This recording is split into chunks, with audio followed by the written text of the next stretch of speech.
Welcome back to Jump Scare. I'm Betty. And I'm Shad, as usual. This week, we end off my birthday month with The Haunting of Julia, 1981.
So several things before we get into it. This movie has an alternate name, Full Circle. It was actually made in 1978, but it wasn't released in the US until the 81. What else? This, I do not know where you're going to find to watch this. Did we find a place? It is on Amazon. It's available places under the name Full Circle. Don't look for it under Haunting of Julia because it doesn't come up. But I think maybe if you do put Haunting of Julia, it brings up Full Circle. So you just have to search one or the other and kind of look for Full Circle. If you're not into slow burns or 70s films or Mia Farrow, please skip this film. Yeah, this might be the most Mia Farrow ever Mia Farrowed. Okay. I have a bootleg of this that I bought at a horror convention when they used to do. Yeah, your bootleg is terrible, by the way. It's a bootleg of like a VHS. And they did not even crop this properly. Like, there's a lot of scenes in this that are half of people's heads are in it. People are completely invisible, like they're just off camera talking. Yeah, whoever did this was terrible. It was probably because it was like pan and scan. It was, but even then the VHS should have panned and scanned. Maybe it didn't do it. They didn't, apparently. Maybe it was a terrible bootleg. Maybe it didn't do it in Canada. Must not have, because this was a terrible version. I've seen better bootlegs, that's for sure. This story is based on a novel by Peter Straub. This is 10 years after Rosemary's Baby, if you're going by the Mia Farrow timeline? Mia Farrow timeline, yeah. Mia Farrow is the main character, Julia. And then you have Kerr Diwali as Magnus, her husband. You'll remember him from Black Christmas. He was the asshole in that movie. All right, way to jump in there, Shad. Peter is his name from Black Christmas. He's the boyfriend of Jess, Olivia Hussey's character. You'll also remember him from 2001: A Space Odyssey. Eel. So yeah, those are little tidbits on the film. Who else was in the movie? There's that other dude, her friend. Her friend Mark, and he was like a Star Trek guy. Yeah, he's been in a couple of Star Trek episodes, and he's played a judge in 20 different TV shows and movies. He has a judge face. Apparently. I looked him up, and it was like, he played a judge in Law and Order several times. In Walker, Texas Ranger, he was at, like, everything he was a judge, any kind of cop show. He just has a judge face. I don't know if this was actually filmed in Canada or in England, but they're supposedly in... I thought they're in England. Yeah, they're in England. It was a UK and Canadian co-production is what I was trying to say. That's a mouthful. Yeah. So the film is about a family, mom, dad, daughter, and... First of all, the dad's name is Magnus. Do not trust a guy with the name Magnus. I'm sorry. No, you right off the bat, do not trust him. His name is Magnus. Correct. The daughter dies a terrible death, an annoying death to me, because she is eating fast. And, you know, at the beginning of the film, that table scene is so important because if you're one to like pick up certain things, you're going to notice immediately the relationship between the mom and the dad feels already a little strained, and a little awkward. The dad is really interested, or the husband is really interested in Julia's inheritance, because she's coming into an inheritance.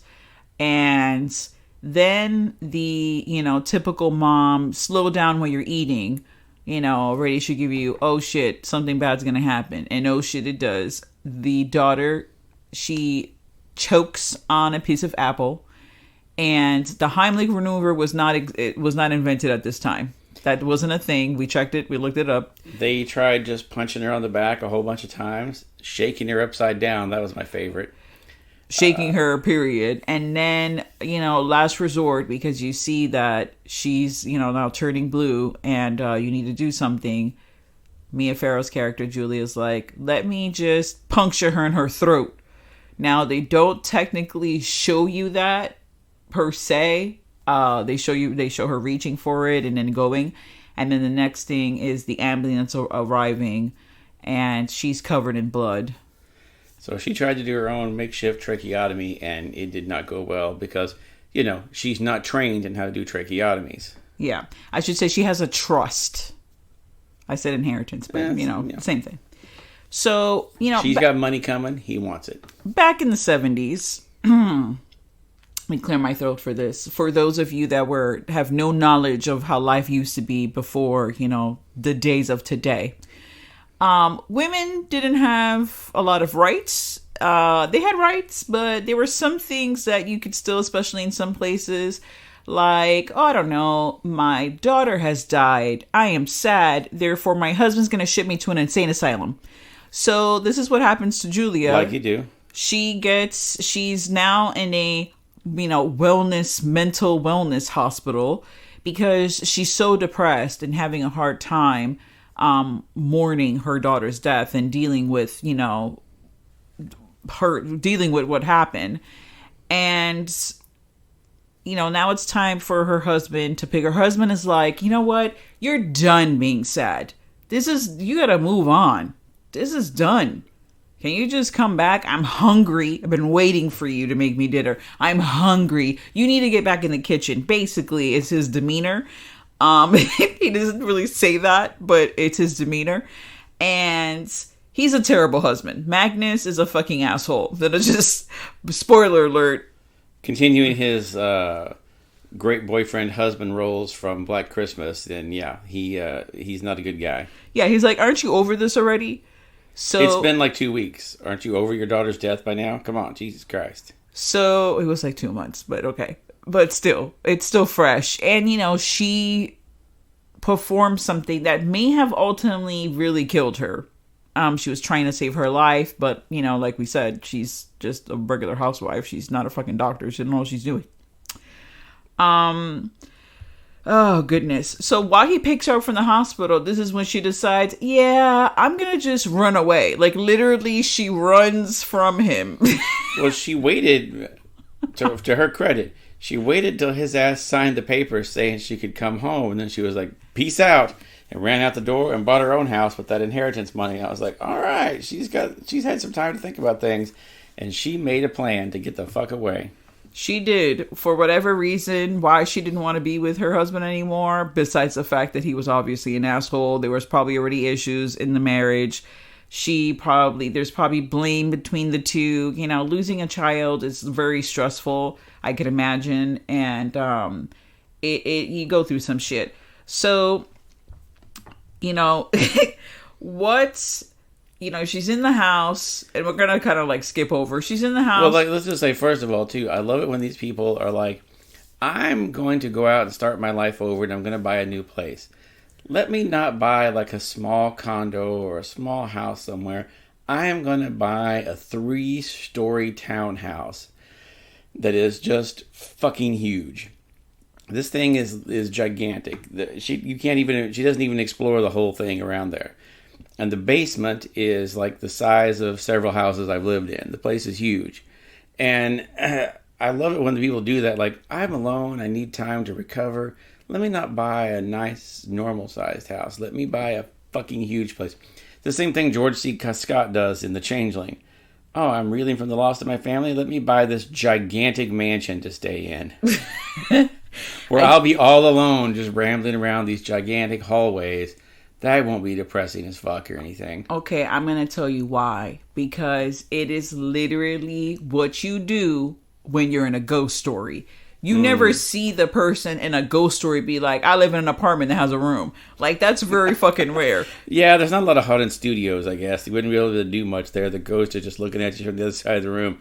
What's up? Yeah. You scared yet? You can't build like suspense and story around the fucking apartment or studio. You need a gigantic house. So then when the ghosts visit you in one room, you run down the hallway, down the stairs, down the other fucking stairs, down the other stairs. There's a lot of stairs, banister. And then you're in another room and, you know, it's a fucking ghost already there waiting for you. So it's like you're running, you need places to hide. I think Poltergeist is about the only one where it was a normal-sized house. It was a normal-sized house. That's because it was set in America. Usually these other stories are like in other countries. Yeah, their Hell House or whatever it is out there, the Belasco house is like, ooh, no. Yeah, it's a ginormous house. You're right. Poltergeist is. But was it a ghost? I mean, let's not get into that. That's more like a demon. I mean, in a ghostly way. Were there invisible things scaring the shit out of people? The house is haunted. Yeah, was it haunted? I mean, I guess. We'll get to that when we cover that movie one day. Now we're gonna just go into this is what happens in a typical movie, right? She unpacks her shit. She has creepy, you know. I shouldn't say creepy because it's kind of insensitive. Oh no, there's some creepy shit in her boxes. She has a things that belong to her daughter. You know, the movie's very fucking sad. I'm just gonna throw that out there. It's sad and it's weird, and that's why I love it, because it's not your typical ghost story. The ending is a little, you can kind of decide what happens in the end. Like, is it this or this? It is, like I said, a slow burn. I want to say it's graphic, but there's some things that are said that are like, whoa, that would not fly today. Like, they could not remake this movie and have that same context because that would not be a thing. But, you know, she unpacks and she has like this like clown like doll that has like symbols. It's like one of those little monkeys with the symbols. It's like a monkey shines like except thing. It's a fucking clown doll. Yeah, but like one of those old time. There's a certain name for that clown. Not a gesture. Darn. Harlequin. A Harlequin. Yes. High five. It's like the Harlequin clown with like weird eyes, and he has symbols. So first of all, as soon as you see that, you know he's gonna fucking murder people. And alert. She takes it out and she cuts herself in the symbol. Oh, woe is my life. This symbol is very sharp. Mind you, back in the day, I said this is the 70s, so toys made in the 70s for children were made to kill children. I don't care what anyone says. There's no way anyone surrounding, like in the room making these toys are like, you know what would be great for a small child? A Harlequin porcelain doll that has sharp as fuck symbols that they can bang together. That's not going to be, you know. We'll include one with every box of lawn darts. I had to explain to somebody the other day what the hell lawn darts were. They're like, why is that a big thing? I'm like, well, you know what a dart looks like? It was about 1.5 feet long and razor sharp, and the object was to throw it high in the air and then let it come down. Maybe on someone's head, maybe on their foot, maybe you killed the neighbor's cat. I don't know. It was just a random thing that could happen. Per usual, just for fun. Like, hey, I got a house. You know what you do when you get a house? A friend calls. She's like, hey, let's just have some people over your new house, you know. And by the way, one of them is a medium, and we should have a seance. So that happens. And has there ever been a time in any movie that they came to the house and had a seance that everyone left and they were like, well, that went well. We had a good time. We spoke to a very polite ghost who told us how he died, and he was very sad. I feel bad for him. Well, let's all go back to work tomorrow. No, don't do the seance at your house. You fucking know it's going to go badly. Because no ghost that you contact is going to be happy to be woke up. It's like a fucking telemarketing call, okay? You're going to be calling the afterlife, waking his ass up from whatever he's doing, and he's mad. Yes, and let me tell you, the repercussions of this is a bitch gets thrown down the stairs, and another lady literally cries from the moment that she leaves the house. She's crying to the next scene, many days, maybe a week, 2 weeks later, when they see the lady again, she's still crying. So and that was the medium. So she went through some shit and she has not been able to get over it. So that did not go over well. Now, little things here and there happen within the house. Nothing scary.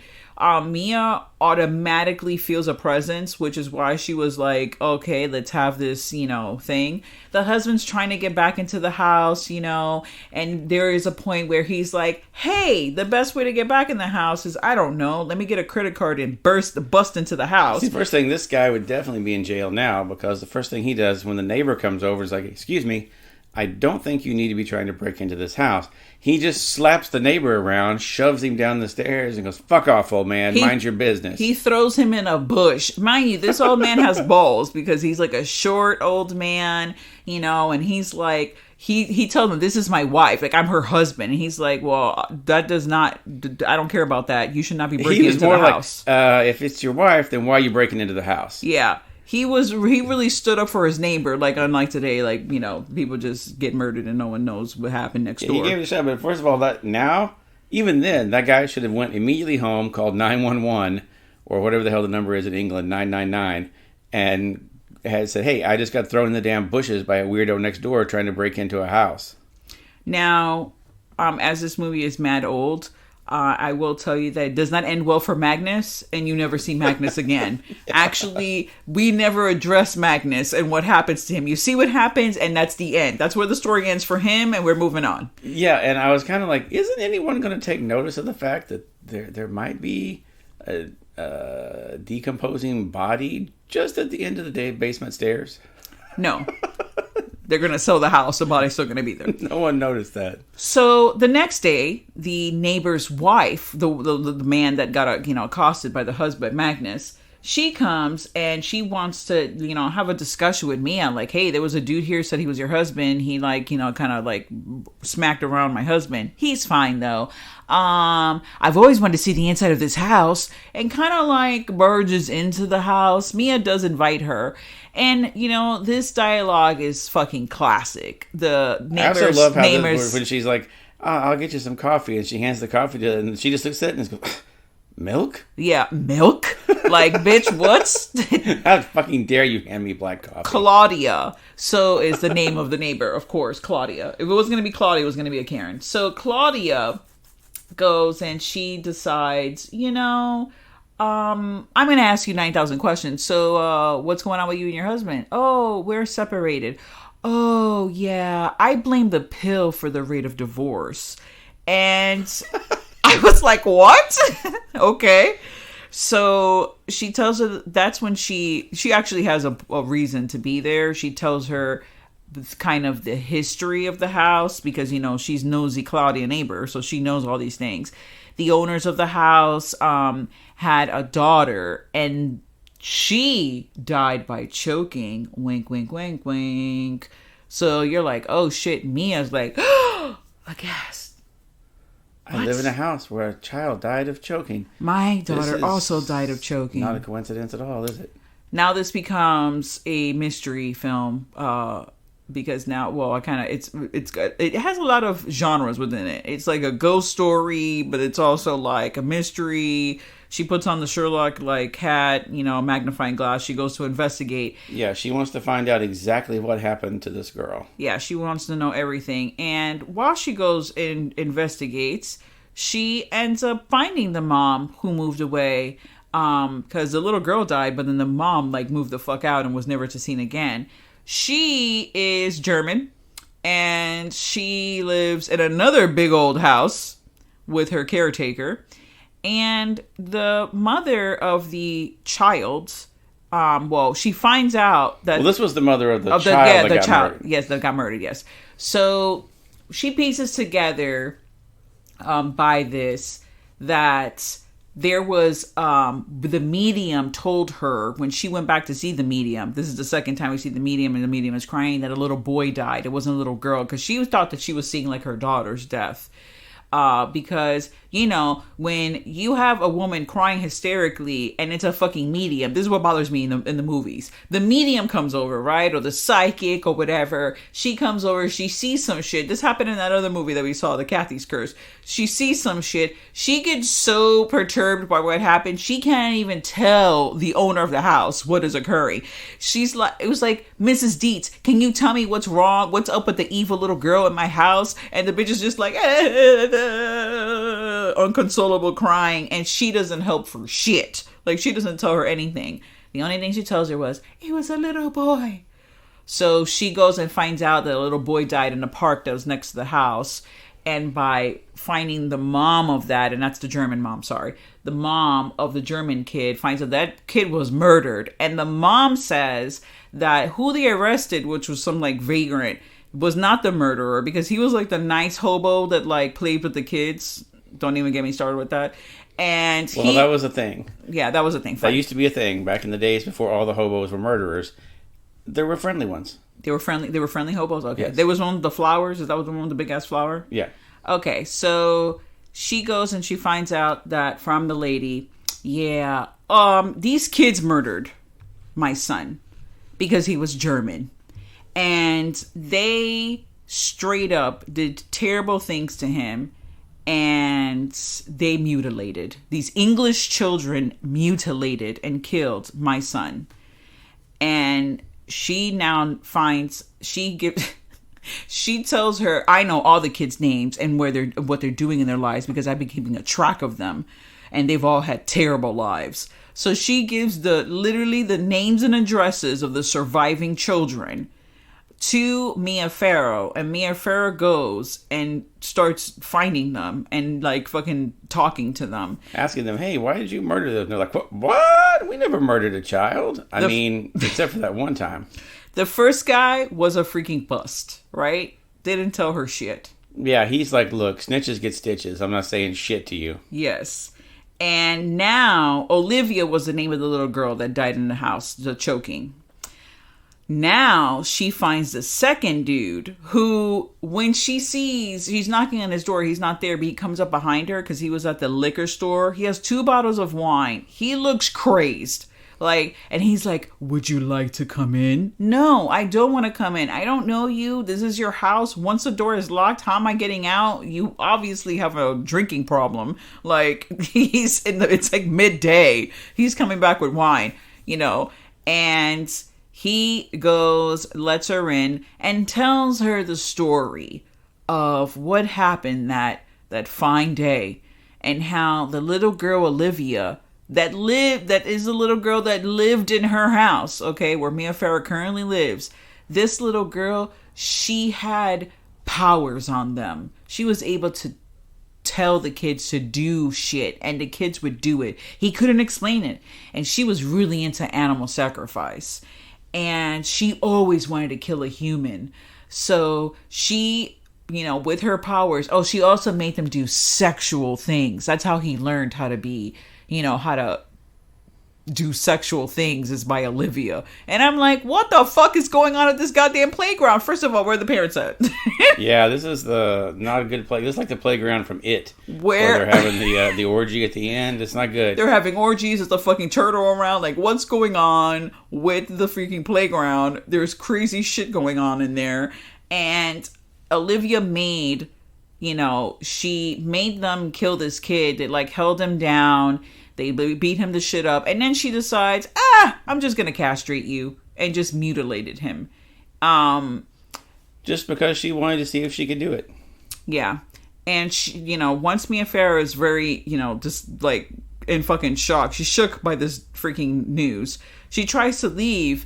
And the guy says, I think you should stay and return my company.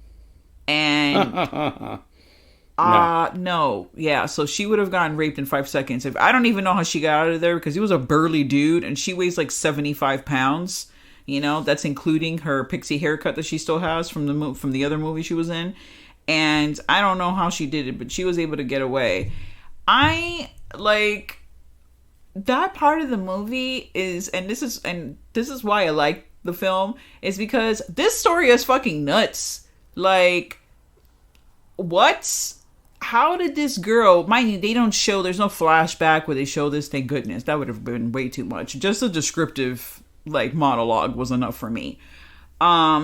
She goes back to the house and, you know, she's like, oh, I'm going to now visit the freaking mom. The mom of Olivia. Who is in an insane asylum. Yes. So that's really hitting home for Mia Farrow because she was kind of like in one, you know, earlier in the film. And now she's going to go visit the mom who is in one. And the mom tells her straight out, I murdered my daughter because she was fucking evil. There was no, like story, whatever. She was evil. I had to take her out. I killed her. Just like you killed your daughter. Dun, she tells. Dun, dun. And Mia Farrow's like, what? I didn't kill my, like, she's like, no. And she leaves. Literally as she's leaving, okay? Mia Farrow looks back at her, looks at her, and I guess in that moment, the mom saw Olivia's eyes. Because in Mia Farrow's. Spoiler alert, Olivia, she's possessed Mia Farrow to some degree. By being in the house and going through this investigation, she's made like a connection with this ghost. And there's like a point in the film where the ghost is like, Mia Farrow's sleeping and the ghost is like touching her face and like caressing her face. It's like borderline. Oh no, it's full on creeper. Yeah, it is a really creepy moment. And I don't even like, no, but when she looks at this woman, the lady has a heart attack and dies. The mom is dead. The ghost has been able to go back by Mia Farrow. Mia Farrow's not killing anyone, but the ghost has been able to go back and reenact her revenge on all the people that that were left alive. Yeah. Like, and kill all of them. And, you know, the ending of the film, I mean, Chad, like, you had never seen this movie. No, I hadn't. What, like, was your thoughts on it? Well, I looked at it like, okay, the ghost is obviously murdering her. But it could be taken a different way, too. It could be, you know, thought of like, well, maybe she just killed herself. There's a couple different ways you could, you know, interpret it. Well, okay, so we didn't really give the description. So she goes back and she just sits on a chair. Mia Farrow just sits on a chair and she sees Olivia playing. And Olivia turns around and she tells her, it's all done now. It's all done. Like, come to me, give me a hug. And she's holding the little girl was like playing with the little symbol, like the little Harlequin thing. The murder Harlequin? Yeah, the murder Harlequin. Mia Farrow has it in her hand. And she's reaching out for the little girl to come in. This is my assumption on what happens. They don't show the little girl. They show her kind of like move forward. But then the next scene, it cuts away. And it's Mia Farrow sitting in the chair. And it kind of like pans over. And then you see Mia Farrow is like bleeding out of her neck. And she's dead. And right on a convenient artery is where she got this special hug. Yeah, and then the movie ends. I think that when she was going in for the hug, like she had her arms out and she had the stupid freaking clown in her hand. When she went to embrace Olivia, she kind of embraced her. And then when you embrace somebody, obviously it's a fucking ghost, so there's no one there. So that's how she cut her, you know, that's how she cut her throat. And then she died. I don't think she committed suicide. No, I was thinking more maybe, like the ghost. I don't know. When the ghost came to her, the ghost just kind of took over the thing and cut her throat with it. Because look, she already killed her own mom. She got no problem killing somebody else's. Yeah, that's true. I mean, she was evil. I don't know. It's a very sentimental, like, it's very sad. That moment, I always cry in that moment because there's so much grief and stuff involved. And like, yeah, the little girl's fucking evil, but like no one ever looked. Maybe she became evil because she never had like a mother's love. And like Mia Farrow's like a really nice mom. Like, I don't know. There's a lot of different things, but there are a lot of good, like, I like the kill scenes in there because they all look like accidents. That's the other thing. And that's why I was like, it wasn't Mia Farrow ever doing anything because they never showed her do it. It was all very Final Destination style. Yes, everything occurred when she had already left the premises. And you know, for the director to like kind of tell the story, there is a scene where someone does get killed. You see like a little girl run across like an area. Like she's running away from the scene to like insinuate that was like, you know, Olivia there. Because Mia Farrow had just been there, but she's already been gone. So, it's a good ghost story. You had read Peter Straub's work, right? Did you read A Ghost Story? Yeah, I read Ghost Story, and I read the one what he did with Stephen King, The Talisman and The Black House. I read both of those that he did with Stephen King. I read something else. I can't remember which one it was by him. But yeah, I've read a few of his things. Yeah, and you told me that's the only other author he's collaborated with, right? Yeah, Stephen King. That's the only one other than his kids. Yeah. Well, yeah, that's like collaborating with yourself, right? Kind of. But yes, other than his children, like that's the only, which means that he probably has like obviously high respect for Peter Straub. Yeah. You know, and if anyone has not seen Ghost Story, it's a really good ghost story. Yeah. I really love that film as well. And I really do love this movie, and that's why I chose it. I think it's a great ghost story because it's not your typical, usually the ghost is like an old evil man or, whatever. It's usually never like a kid that was evil that died. That's like Damien dying, and then, well, he's a devil. That's a terrible, but you know what I mean. And like coming back as a ghost, and like the ghost is able to like, usually they say like, oh, someone is not, they're like in purgatory or they're not able to move on is because they have unfinished business. Usually the unfinished business is not, oh, I have to finish murdering these people. It's like, oh, I have to fucking help this person like in their life, or I have to. Well, she only murdered the people who told on her. Because snitches get stitches. We did say that earlier. Yeah, that guy didn't get killed because he didn't say anything. He was like, look, I don't want any part of this. But Mia Farrow's friend didn't tell anybody because he didn't really... He supported her the whole time. I think it was a way also to detach Mia Farrow from the people that did love her. So she had malintent because she didn't want Mia Farrow to have anyone, because that was the only person that supported Mia Farrow in her divorce from her separation from her husband. The fucking friend with the medium...